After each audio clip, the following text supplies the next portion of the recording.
ಇವತ್ತು ಹೊಸ ಸರ್ಕಾರ ಬಂದಿರಬಹುದು. ಇದು ಮುಂದುವರೆದಂತ ಒಂದು ಸರ್ಕಾರ. ನನಗೆ ಸಿಕ್ಕಿರುವಂತ ಈ ಅವಕಾಶದಲ್ಲಿ ನನಗೆ ಇಲ್ಲಿರುವಂತ ಎಲ್ಲ 224 ಶಾಸಕರು ಕೂಡ ಒಂದೇ ನಾನು ಅರೆಸ್ಟ್ ಮಾಡಬೇಕಾದಂತ ಒಂದು ಪರಿಸ್ಥಿತಿ ಬಂದ್ಬಿಡ್ತು.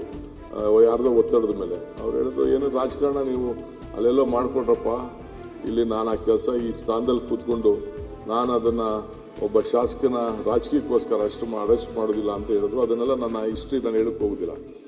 ಅಧ್ಯಕ್ಷೆ, 3ನೇ ತಾರೀಕು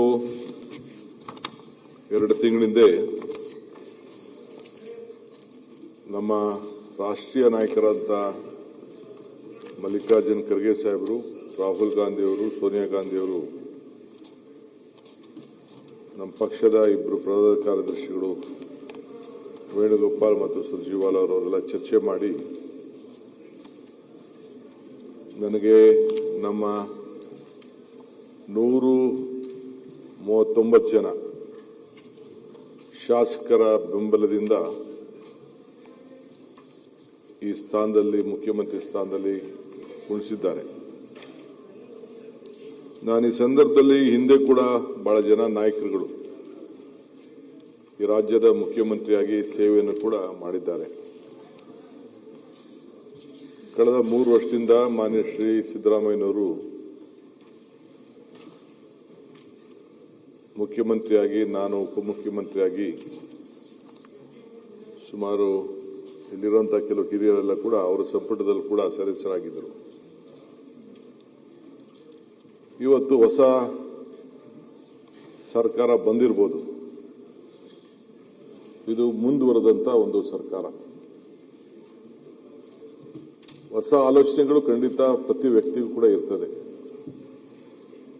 ಹೊಸ ಆಲೋಚನೆ, ಹೊಸ ಭರವಸೆ, ಹೊಸ ನಂಬಿಕೆ, ಇವೆಲ್ಲರೂ ಕೂಡ ನಾವು ಜನರನ್ನ ವಿಶ್ವಾಸಕ್ಕೆ ತೆಗೆದುಕೊಳ್ಬೇಕಾದ್ದು ನಮ್ಮೆಲ್ಲರ ಕರ್ತವ್ಯ. ಆದರೆ ನಾನು ಈಗಾಗಲೇ ಹೇಳಿದ್ದೇನೆ, ಇದೊಂದು ಟೀಮ್ ಕರ್ನಾಟಕ ಅಂತ ಹೇಳಿ ಇಡೀ ರಾಜ್ಯ, ನಾವು ಸಂಪುಟದ ಎಲ್ಲ ಸದಸ್ಯರು ನಮ್ಮ ಶಾಸಕರ ಜೊತೆಯಲ್ಲಿ ನನ್ನ ಎಲ್ಲ ವಿರೋಧ ಪಕ್ಷದ ಶಾಸಕರನ್ನ, ನಾಯಕರನ್ನ ವಿಶ್ವಾಸಕ್ಕೆ ತೆಗೆದುಕೊಂಡು ನಾವು ರಾಜಕಾರಣವನ್ನ ನಾವು ರಾಜ್ಯದ ಜನತೆಯ ಅಭಿವೃದ್ಧಿಗೋಸ್ಕರ ನಾವು ಮಾಡಬೇಕಾಗ್ತದೆ.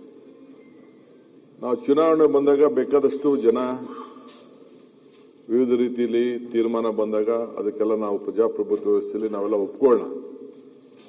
ಆದರೆ ಇಂದು ನನಗೆ ಸಿಕ್ಕಿರುವಂತ ಈ ಅವಕಾಶದಲ್ಲಿ ನನಗೆ ಇಲ್ಲಿರುವಂತ ಎಲ್ಲ 224 ಶಾಸಕರು ಕೂಡ ಒಂದೇ, ಎಲ್ಲ ಪಕ್ಷದವರು ಒಂದೇ. ನೀವು ಹೆಂಗೆ ಈ ಸ್ಥಾನದಲ್ಲಿ, ಒಬ್ಬ ಹಿರಿಯ ಸ್ಥಾನದಲ್ಲಿ ಕೂತ್ಕೊಂಡು ಎಲ್ಲರಿಗೂ ಕೂಡ ನೀವು ಗೌರವನ ಕೊಡಬೇಕೋ, ನಾನು ಈ ಸ್ಥಾನದಲ್ಲಿ ಕೂತ್ಕೊಂಡು ಎಲ್ಲರೂ ಕೂಡ ಒಟ್ಟಿಗೆ ತೆಗೆದುಕೊಂಡು ಹೋಗಬೇಕು ಅನ್ನೋದು ನನ್ನ ಆಸೆ. ಮಾನ್ಯ ಶ್ರೀ ಕಂಠಿಯವರ ಕಾಲದಿಂದ ಹಿಡಿದು ಸಿದ್ದರಾಮಯ್ಯನವರಿಗೂ ಕೂಡ ಅನೇಕ ರಾಜಕೀಯ ಮುತ್ಸದ್ದಿಗಳೆಲ್ಲ ಕೂಡ ಇಲ್ಲಿ ಕಡದಾಳ್ ಮಂಜಪ್ಪನವರು, ದೇವರಾಜ ಅರಸರವರು, ಕೆಂಗಲ್ ಹನುಮಂತಯ್ಯನವರು, ಕಂಠಿಯವರು, ಹಿಂಗೆ ಬೇಕಾದಷ್ಟು ಜನ ನಾಯಕರುಗಳೆಲ್ಲ, ಗುಂಡರಾಯರನ್ನು ನೋಡಿದ್ದೇವೆ ನಾವು. ಅದಾದ ಮೇಲೆ ನಿಜಲಿಂಗಪ್ಪನವರ ಇತಿಹಾಸ ದೊಡ್ಡದು, ಬಿಡಿ ಜತ್ತಿಯವರ ಇತಿಹಾಸ ದೊಡ್ಡದು, ರಾಮಕೃಷ್ಣ ಹೆಗಡೆ ಅವರ ಆದರ್ಶವಾದಂಥ ರಾಜಕಾರಣ ನಾವು ನೋಡಿದ್ದೇವೆ, ವೀರೇಂದ್ರ ಪಾಟೀಲ್ ನೋಡಿದ್ದೇವೆ. ನಾನು ಬಂದ ಮೇಲೆ ತಿರ್ಗಾ ಬಂಗಾರಪ್ಪನವರು ಬಂದರು, ವೀರಪ್ಪ ಮೊಯ್ಲಿ ಅವರು ಬಂದರು, ದೇವೇಗೌಡರು ಬಂದರು, ಅದಾದ್ಮೇಲೆ ಧರ್ಮಸಿಂಗ್ ಅವರು ಬಂದರು, ಎಸ್.ಎಂ. ಕೃಷ್ಣ ಅವರು ಬಂದರು, ಬೊಮ್ಮಾಯಿ ಅವರು ಬಂದರು, ಸದಾನಂದ ಗೌಡರು ಬಂದರು, ಕುಮಾರಸ್ವಾಮಿ ಅವರು ಇದ್ರು, ಮತ್ತು 8 ವರ್ಷಗಳ ಕಾಲ ನಮ್ಮ ನಾಯಕರಾದಂತಹ ಸಿದ್ದರಾಮಯ್ಯನವರು ಅವ್ರದೇ ಆದಂತ ವಿಭಿನ್ನವಾದಂತ ಬಡ ಜನತೆಗೆ ಆಕರ್ಷಣೆ ಮಾಡಂತ ಕಾರ್ಯಕ್ರಮಗಳನ್ನ ಕೊಟ್ಟರು. ಇವೆಲ್ಲ ಕೂಡ ಜಗದೀಶ್ ಶೆಟ್ಟರ್ ಅವರು ಕೂಡ ಇದ್ರು. ಯಾರು ಮುಖ್ಯಮಂತ್ರಿಗಳು ಇಲ್ಲಾಗಿದ್ದಾರೆ ಅವ್ರದೇ ಆದಂತ ಕಾಂಟ್ರಿಬ್ಯೂಷನ್ ಮಾಡಿದ್ದಾರೆ. ನಾನು ಅದನ್ನು ಯಾರ್ದು ಟೀಕೆನೂ ಮಾಡಕ್ ಹೋಗಲ್ಲ, ತಗರಾಲು ಇಲ್ಲ. ಅವ್ರಿಗೆ ಸಿಕ್ಕಂತ ಸಂದರ್ಭದಲ್ಲಿ ರಾಜ್ಯದ ಹಿತಕ್ಕೆ, ಈ ರಾಜ್ಯದ ಪ್ರತಿಯೊಂದು ಸಂದರ್ಭದಲ್ಲೂ ಕೂಡ ಎಲ್ಲರೂ ಕೂಡ ಮಾಡಿದ್ರು. ನಾನು ಒಂದು ಹೇಳಬೇಕು ಅಂದ್ರೆ, ನಾನು ಜೆ.ಎಚ್. ಪಟೇಲ್ರಿಗೆ ನಾನು ಬಂಗಾರಪ್ಪನವ್ರಿಗೆ ಬಹಳ ಹತ್ರ ಇದ್ದವನು ಇರ್ಬೋದು, ಕೃಷ್ಣ ಅವ್ರಿಗೆ ಹತ್ರ ಇರ್ಬೋದು. ವಿರೋಧ ಪಾರ್ಟಿಲಿ ಇದ್ದಂತ ಜೆ.ಎಚ್. ಪಟೇಲ್ ಅವರು ತೋರಿಸಿದಂತ ಹೃದಯ ಶ್ರೀಮಂತಿಕೆ ಇದೆಯಲ್ಲ, ಇವತ್ತು ಕೂಡ ನಾನು ಎಷ್ಟೋ ನನ್ನ ಅನೇಕ ಸಂದರ್ಭದಲ್ಲಿ ನನ್ನ ಸ್ನೇಹಿತರಿಗೆ ಹೇಳ್ತಾ ಇದ್ದೀನಿ, ಅಷ್ಟು ಹೃದಯ ಶ್ರೀಮಂತಿಕೆಯಿಂದ ಮಾಡ್ತಾ ಇದ್ರು. ಏನಿದ್ರು ರಾಜಕಾರಣ, ನಾವಿದ್ರು ರೋಡಲ್ಲಿ ನನ್ನ ಅರೆಸ್ಟ್ ಮಾಡಬೇಕಾದಂತ ಒಂದು ಪರಿಸ್ಥಿತಿ ಬಂದ್ಬಿಡ್ತು ಯಾರ್ದೋ ಒತ್ತಡದ ಮೇಲೆ. ಅವ್ರು ಹೇಳಿದ್ರು, ಏನು ರಾಜಕಾರಣ ನೀವು ಅಲ್ಲೆಲ್ಲೋ ಮಾಡ್ಕೊಡ್ರಪ್ಪ, ಇಲ್ಲಿ ನಾನು ಆ ಕೆಲಸ ಈ ಸ್ಥಾನದಲ್ಲಿ ಕೂತ್ಕೊಂಡು ನಾನು ಅದನ್ನ ಒಬ್ಬ ಶಾಸಕನ ರಾಜಕೀಯಕ್ಕೋಸ್ಕರ ಅರೆಸ್ಟ್ ಮಾಡೋದಿಲ್ಲ ಅಂತ ಹೇಳಿದ್ರು. ಅದನ್ನೆಲ್ಲ ನನ್ನ ಹಿಸ್ಟ್ರಿ ನಾನು ಹೇಳಕ್ ಹೋಗುದಿಲ್ಲ. ಸೊ ಹಂಗೆ ನಾನು ಇವತ್ತು ತಮ್ಮ ಮುಂದೆ ಅಧ್ಯಕ್ಷರೇ ಹೇಳ್ತೀನಿ, ನನಗೆ ಇವರೆಲ್ಲರೂ ಒಂದೇ, 224 ಜನ ಶಾಸಕರು ಒಂದೇ. ಹಿಂದೆ ಇದ್ದೆಲ್ಲ ಮರ್ತು ಬಿಡೋಣ. Let us go is A new plate. ಇಡೀ ವಿಶ್ವ ನಮ್ಮ ಭಾರತವನ್ನ ನೋಡ್ತಾ ಇದೆ. ಇಡೀ ವಿಶ್ವ ಭಾರತ ನೋಡುವಾಗ ಬೆಂಗಳೂರು ಮತ್ತು ಕರ್ನಾಟಕ ಮುಖಾಂತರ ನೋಡ್ತಾ ಇದೆ. ಇಲ್ಲಿರುವಂತ ಜ್ಞಾನದ ಸಂಪತ್ತಿದೆಯಲ್ಲ, ಇಲ್ಲಿರುವಂತ ನಮ್ಮ ಯುವ ಸಂಪತ್ತಿದೆಯಲ್ಲ, ಇಲ್ಲಿರುವಂತ ಪ್ರಕೃತಿಯ ಸಂಪತ್ತಿದೆಯಲ್ಲ, ಬೇರೆ ರಾಜ್ಯದಲ್ಲಿಲ್ಲ. ತಾವು ಕೃಷಿ ಮಂತ್ರಿಯಾಗಿ ತಾವು ಕೆಲಸ ಮಾಡಿದ್ದೀರಿ. ರಾಜಸ್ಥಾನ ಬಿಟ್ರೆ ಇದೇ ಸೆಕೆಂಡ್ ಲಾರ್ಜೆಸ್ಟ್ ಸ್ಟೇಟ್. ಸೊ ಅದಕ್ಕೆ ಇಡೀ ನಮ್ಮ ರಾಜ್ಯವನ್ನ ಮೊದಲು ಅವತ್ತಿನ ಕಾಲದಲ್ಲಿ ನಾವು ಬಡದಾಡ್ತಾ ಇದ್ದೀವಿ ನೀರಿನ ವಿಚಾರದಲ್ಲಿ. ಎಲ್ಲರೂ ಕೂಡ ಈ ಸಂದರ್ಭದಲ್ಲಿ ನೀರನ್ನ ಕೃಷಿಗೆ ಉತ್ತೇಜನ ಕೊಡಬೇಕು ಅಂತೇಳಿ ನಾವು ಅನೇಕ ಕಾರ್ಯಕ್ರಮ ರೂಪಿಸಿದ್ದೇವೆ. ಮುಂದಕ್ಕೂ ಕೂಡ ಖಂಡಿತ ನಾವು ಮಾಡ್ತೇವೆ. ಈ ಮಧ್ಯದಲ್ಲಿ ಬೆಂಗಳೂರಿಗೆ ಇವತ್ತು ಯಾವ ರೀತಿ ಆಗ್ತಾ ಇದೆ, ಎಲ್ಲ ಜನಾಂಗವನ್ನ ನಾವು ಸ್ವೀಕಾರ ಮಾಡ್ತಾ ಇದ್ದೇವೆ. ಈ ರಾಜ್ಯದ ಯಾವುದೇ ದೇಶದಿಂದ ಬಂದಂತವರು 2 ಲಕ್ಷ ಫಾರಿನ್ ಪಾಸ್ಪೋರ್ಟ್ಸ್ ಇಲ್ಲಿದೆ. ಆ ಫಾರ್ಚೂನ್ 500 ಕಂಪನೀಸ್ ಪೈಕಿ ಸುಮಾರು 480 ಫಾರ್ಚೂನ್ 500 ಕಂಪನೀಸ್ ಆಫೀಸಸ್ಗಳು ಇಲ್ಲಿದೆ. ಸೊ ಹಂಗೆ ಇಡೀ ವಿಶ್ವದಿಂದ ಬಂದು ಇಲ್ಲಿ ಉದ್ಯೋಗ ಮಾಡ್ತಾ ಇದ್ದಾರೆ. ನಮ್ಮ ನೀರು, ಕಾವೇರಿ ನೀರು ಎಲ್ಲರೂ ಕೂಡ ಕೊಡ್ತಾ ಇದೆ, ಆ ತಾಯಿ ಕೊಡ್ತಾ ಇದ್ದಾಳೆ. ಇಲ್ಲಿ ನಾವು ಅಂಡರ್ಗ್ರೌಂಡ್ ವಾಟರ್ ಕೂಡ ನಾವು ರೀಚಾರ್ಜ್ ಮಾಡಬೇಕಾಗಿದೆ. ಬರೀ ಮುಂದೆ 2 ಇತ್ತು, ಹೆಸರುಘಟ್ಟ ಟ್ಯಾಂಕ್ ಇತ್ತು, ಈ ಕಡೆ ತಿಪ್ಪುನಹಳ್ಳಿ ಟ್ಯಾಂಕ್ ಇತ್ತು. ಇವೆರಡರಿಂದನೇ ಬೆಂಗಳೂರು ನಡೀತಾ ಇತ್ತು. ಈಗ ಪರಿಸ್ಥಿತಿ ಇಲ್ಲ. ಈಗ ಕಾವೇರಿ ನೀರನ್ನ ತೆಗೆದುಕೊಂಡು ಬರ್ತಾ ಇದ್ದೇವೆ. ಆ ತಾಯಿ ಕೂಡ ನಮಗೆಲ್ಲ ಆಶೀರ್ವಾದವನ್ನ ಮಾಡ್ತಾ ಇದ್ದಾರೆ.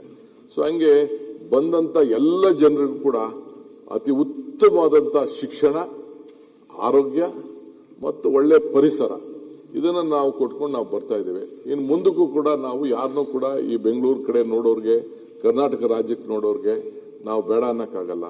ಬೆಂಗಳೂರು ಯಾವ ರೀತಿ ಬೆಳೀತಾ ಇದೆಯೋ ಹಂಗೆ ನಾವು 2 ಟೈರ್ 3 ಟೈರ್ ಸಿಟಿಗಳಿಗೂ ಕೂಡ ನಾವು ಅವ್ರಿಗೆ ಆ ರೀತಿ ಬೆಳಿಲಿ ಅಂತ ಹೇಳಿ, ಈಗ ಅಮೆರಿಕ ಅಂದ ತಕ್ಷಣ ಉತ್ತರದಿಂದ ದಕ್ಷಿಣವರೆಗೂ ಕೂಡ ಪ್ರತಿಯೊಂದು ಸಿಟಿಗೂ ಇತಿಹಾಸ ಇದೆ. ಹಂಗೆ ಇವತ್ತು ನಮ್ಮಲ್ಲಿ ಏನು ಕಡಿಮೆನೂ ಇಲ್ಲ. ನಮ್ಮಲ್ಲಿರೋ ಮ್ಯಾನ್ ಪವರು, ಹ್ಯೂಮನ್ ರಿಸೋರ್ಸು ಎಲ್ಲ ಇಲ್ಲ. ನಮ್ಮ ಪರಮೇಶ್ವರ್ ಸಾಹೇಬರು ಮೆಡಿಕಲ್ ಕಾಲೇಜ್ ಇಟ್ಕೊಂಡಿದ್ದಾರೆ, ಬೇರೆ ಬೇರೆಲ್ಲ ಸಂಸ್ಥೆ ಇದ್ದಾರೆ. 13,940 ಡಾಕ್ಟರ್ಸ್ನ ನಾವು ಪ್ರೊಡ್ಯೂಸ್ ಮಾಡ್ತಾ ಇದೀವಿ. ದಿ ಬೆಸ್ಟ್ ಡಾಕ್ಟರ್ಸ್ ಯಾರು ಪ್ರೊಡ್ಯೂಸ್ ಮಾಡ್ತಾ ಇದೀವಿ, ಹೊರಗಡೆ ದೇಶಕ್ಕೆ ಹೋಗ್ತಾ ಇದ್ದಾರೆ. ಬೆಸ್ಟ್ ಇಂಜಿನಿಯರ್ಸ್ ಪ್ರೊಡ್ಯೂಸ್ ಮಾಡ್ತಾ ಇದೀರಿ, ಹೊರಗಡೆ ದೇಶಕ್ಕೆ ಹೋಗ್ತಾರೆ. ಆದ್ರೂ ಕೂಡ ಇಲ್ಲಿ ಬರೀ ನಮ್ಮ ಕ್ಯಾಲಿಫೋರ್ನಿಯಲ್ಲಿ 13 ಲಕ್ಷ ಇಂಜಿನಿಯರ್ಸ್ IT ಪ್ರೊಫೆಷನ್ ಇದ್ದಾರೆ. ಆದ್ರೆ ಬೆಂಗಳೂರಿನಲ್ಲಿ 26 ಲಕ್ಷ ಇಂಜಿನಿಯರ್ಸ್ IT ಪ್ರೊಫೆಷನಲ್ ಕೆಲಸ ಮಾಡ್ತಾ ಇದೆ. ಹಿಂಗೆ ಎಲ್ಲರನ್ನೂ ಕೂಡ ಆಕರ್ಷಣೆ ಮಾಡ್ತಾ ಇದೆ. ಸೊ ಇದಕ್ಕೆ ನಾವು ಬೇಕಾದಷ್ಟು ಟೌನ್ಗಳನ್ನ ನಿರ್ಮಾಣ ಮಾಡಬೇಕಾಗ್ತದೆ, ಸ್ಯಾಟಲೈಟ್ ಟೌನ್ಗಳು ನಿರ್ಮಾಣ ಮಾಡ್ತಾ ಇದೆ. ಆವತ್ತಿನ ಕಾಲದಲ್ಲಿ ಬೇಕಾದಷ್ಟು ಡಿಫರೆನ್ಸ್ ಬರ್ಬೋದು. ರಿಂಗ್ ರೋಡ್ಗಳ ವಿಚಾರ, ಈಗ ನೈಸು ರೋಡು, ಪಾಪ ದೇವೇಗೌಡರು ಸೈನ್ ಹಾಕಿದ್ರು, ನಂಗೆ ಬಹಳ ಸಂತೋಷ. ಇವತ್ತೇನೋ ಅವರು ಕೆಲವು ವಿಚಾರದಲ್ಲಿ ಮಾತಾಡ್ಬೋದು. ಆ ನೈಸ್ ರೋಡ್ ಇಲ್ಲ ಅಂದಿದ್ರೆ ಬೆಂಗಳೂರು ಏನಾಗ್ತಿತ್ತು? ಇಂಥದೆಲ್ಲ ಪರಿಸ್ಥಿತಿ ಇದೆ. ಇರ್ಲಿ, ಬೇಕಾದ್ರೆ ಏನೋ ಅನ್ಯಾಯ ಆಗಿದ್ರೆ, ಸರಿ ಇಲ್ಲದೆ ಹೋದ್ರೆ ಸರಿ ಮಾಡಕ್ ಹೋಗೋಣ. ಇವತ್ತು ಕುಮಾರಸ್ವಾಮಿ ಅವರು ಇವತ್ತು ಕೆಲವರು ವಿರೋಧ ಮಾಡ್ತಾ ಇರ್ಬೋದು, ಅವರೇ ವಿರೋಧ ಮಾಡ್ತಾರೆ, ಅವರೇ ಸೈನ್ ಮಾಡಿದ್ದು. ಬಹಳ ಒಳ್ಳೆ ಉದ್ದೇಶ ಇಟ್ಕೊಂಡು ಅವರು ಸೈನ್ ಮಾಡಿದ್ದಾರೆ.